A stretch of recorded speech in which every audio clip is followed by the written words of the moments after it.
ভারত মার্কিন সম্পর্কে শুল্ক নিয়ে দর কষাকষির মধ্যেই আরও একটি খবর আলোড়ন ফেলেছে। সেটা হলো ভারতীয়দের জন্য H-1B যে ভিসাটি রয়েছে সেটির ফি আমেরিকা সরকার বাড়িয়ে $1,00,000 করে দিয়েছে। উল্লেখযোগ্য বিষয় হলো এই H-1B ভিসাধারীদের মধ্যে বেশিরভাগটাই ভারতীয়রা। আসুন আজকের এই ভিডিওতে আমরা আলোচনা করব এই H-1B ভিসা কি এবং এই ভিসার ট্যারিফ নিয়ে পরবর্তীকালে ভারত মার্কিন সম্পর্কে কি পরিবর্তন হতে পারে, বা এই ভিসা ফি বাড়ানোর ফলে ভারতের আইটি ক্ষেত্রে কি প্রভাব পড়তে পারে। আমি বাপন, এই সময়ের কথা ভিডিও চ্যানেলের নতুন একটি ভিডিওই আপনাদের সকলকে স্বাগত। চলুন তাহলে ভিডিওটা শুরু করি। মার্কিন যুক্তরাষ্ট্রে বিশেষ করে আইটি এবং তথ্য প্রযুক্তি দপ্তরে H-1B ভিসা হলো সবচেয়ে চাহিদা সম্পন্ন একটি ভিসা এবং উল্লেখযোগ্য বিষয় হলো এই ভিসাধারীদের 70% ভারতীয়। এই ভিসা মার্কিন যুক্তরাষ্ট্রে বসবাসকারী মানুষদের জন্য সেখানে কাজ করার অনুমতি দেয় এবং ভবিষ্যতে এটাকে হাতিয়ার করে মার্কিন যুক্তরাষ্ট্রে বসবাসের পথও করে দেয়। কিন্তু এখন সম্প্রতি ডোনাল্ড ট্রাম্প ঘোষণা করেছেন এই ফি বাড়িয়ে $1,00,000, যা ভারতীয় মুদ্রায় প্রায় 88 থেকে 90 লক্ষ টাকা এই এককালীন ফি এই ভিসা আবেদনকারীদের দিতে হবে, যা আগে ছিল কয়েকশো হাজার ডলার। নতুন করে এই ফি বাড়ানোর ফলে হাজার হাজার ভারতীয় তরুণ তরুণীর স্বপ্ন ধাক্কা খেয়েছে। তবে যারা ইতিমধ্যেই এই ভিসা পেয়ে গেছেন তাদের জন্য এই ফি প্রযোজ্য নয়। এরপর জেনে নিই মার্কিন যুক্তরাষ্ট্রের এই সিদ্ধান্ত মার্কিন যুক্তরাষ্ট্রের উপরেই কতটা প্রভাব ফেলতে পারে। গুগল, টেসলা, মেটা, অ্যামাজন এর মতো যে সমস্ত বড় বড় তথ্য প্রযুক্তি কোম্পানিগুলো রয়েছে তারা ভারত সহ বিভিন্ন দেশ থেকে দক্ষ কর্মী নিয়োগ করে। এই ভিসা বেড়ে যাওয়ার ফলে তাদের এই দক্ষ কর্মীর শর্টেজ আসবে এবং তাদের এই অপারেশনাল খরচা বেড়ে যাওয়ায় তাদের প্রফিট মার্জিনও কমে যাবে। এর ফলে নতুন নতুন ট্যালেন্টদের খুঁজে বের করাও জটিল হয়ে পড়বে। বিশেষজ্ঞরা বলছেন মার্কিন যুক্তরাষ্ট্রের এই সিদ্ধান্ত ভারতের মতো দেশের জন্য আইটি প্রযুক্তিতে আরও নতুন দরজা খুলে দেবে। এরপর চলুন দেখে নিই H-1B ভিসা ফি বেড়ে যাওয়ায় ভারতীয়দের মধ্যে কি প্রভাব আসতে পারে। নতুন যে সমস্ত তরুণ তরুণী আইটি গ্র্যাজুয়েট হয়েছেন, যারা চোখে একরা স্বপ্ন নিয়ে মার্কিন যুক্তরাষ্ট্রে পাড়ি দেব ভেবেছিলেন, তাদের সেই স্বপ্নে আঘাত করলো।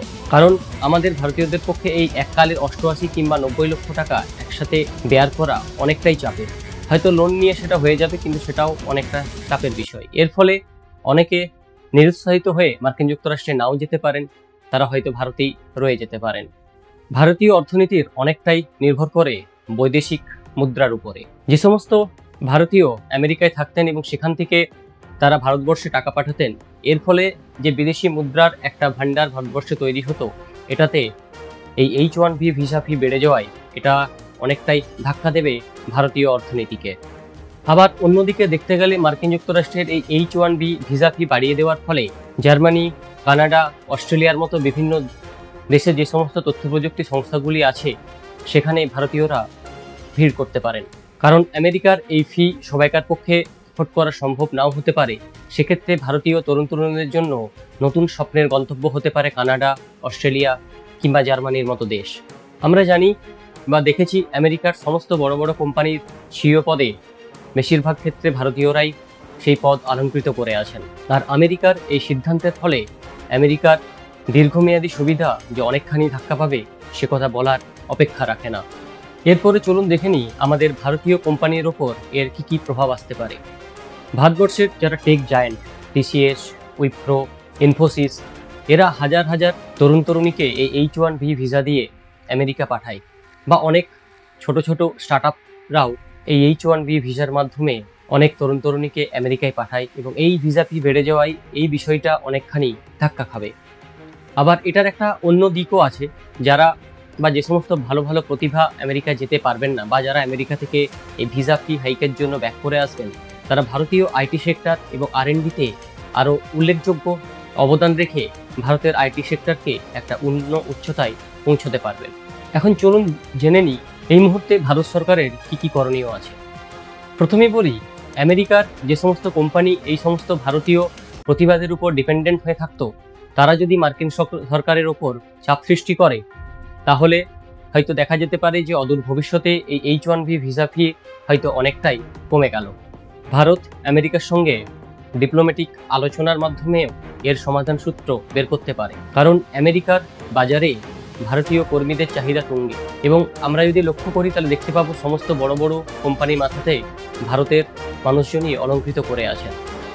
এত কিছুর মধ্যেও অনেক উল্লেখযোগ্য দিকও ভারতের পক্ষে যেতে পারে। যেমন ধরুন, এতদিন যে সমস্ত ভালো ভালো প্রতিভা ভারতের বাইরে গিয়ে বিদেশি কোম্পানিগুলোর হাত শক্ত করেছে, তারাই ভারতবর্ষে ফিরে এসে ভারতের যে সমস্ত কোম্পানিগুলো আছে বা ভারতের আইটি ক্ষেত্রে অনেক উল্লেখযোগ্য অবদান রাখতে পারে, কিন্তু সেটার জন্য দরকার ভারত সরকারের কিছু পরিকল্পনা। যেমন যে সমস্ত ভালো ভালো প্রতিভা আমাদের ভারতবর্ষে ফিরে আসছে, তাদের জন্য নতুন নতুন কিছু স্টার্ট তৈরি করা উচিত। সরকারি এবং বেসরকারি খাতে R&Dতে আরও অনেক বেশি ফান্ডিং বাড়ানো উচিত, এবং তাদের জন্য একটা নতুন আইটি পলিসি তৈরি করা উচিত। এখন প্রশ্ন হলো, এই H1B ভিসা ফি কি একই রকম রয়ে যাবে? দেখুন, এটা নিয়ে ভারত এবং আমেরিকার মধ্যে দীর্ঘ আলোচনা চলছে এবং আগামী দিনেও চলবে। আশা করা যায় কোনো সমাধান সূত্র অবশ্যই বেরিয়ে আসবে, কারণ এই H1B ভিসা নিয়ে আমেরিকার অভ্যন্তরে অনেক বেশি ট্রাম্প সরকারকে সমালোচনার মুখে পড়তে হচ্ছে। কাজে আমরা আশা রাখতেই পারি যে অদূর ভবিষ্যতে হয়তো এই H1B ভিসা ফি অনেকটাই কমে গেল। তবে এটাও ঠিক, এই H1B ভিসা ফি বেড়ে যাওয়ার ফলে ভারত অনেক ক্ষেত্রেই সুযোগ সুবিধা পাবে, যদি তারা তাদের নিজস্ব যে প্রতিভাগুলোকে আছে তাদেরকে ঠিকমতো কাজে লাগাতে পারে। এই H1B নতুন ভিসা ফি বেড়ে যাওয়ার ফলে কিছু তরুণ তরুণীর স্বপ্ন যেমন সাময়িকভাবে ভেঙে যেতে পারে, আবার সেই তরুণ তরুণীরাই চোখে নতুন স্বপ্ন নিয়ে আইটি সেক্টরে ভারতের মধ্যে থেকে আরো অনেক নতুন উচ্চতায় পৌঁছে দিতে পারে। এই H1B ভিসা ফি হাইক নিয়ে আপনাদের কি মতামত জানান কমেন্ট বক্সে। আমার ভিডিও ভালো লাগলে চ্যানেলটিকে অবশ্যই সাবস্ক্রাইব করবেন এবং লাইক, কমেন্ট, শেয়ার করবেন। ধন্যবাদ, সবাই ভালো থাকবেন।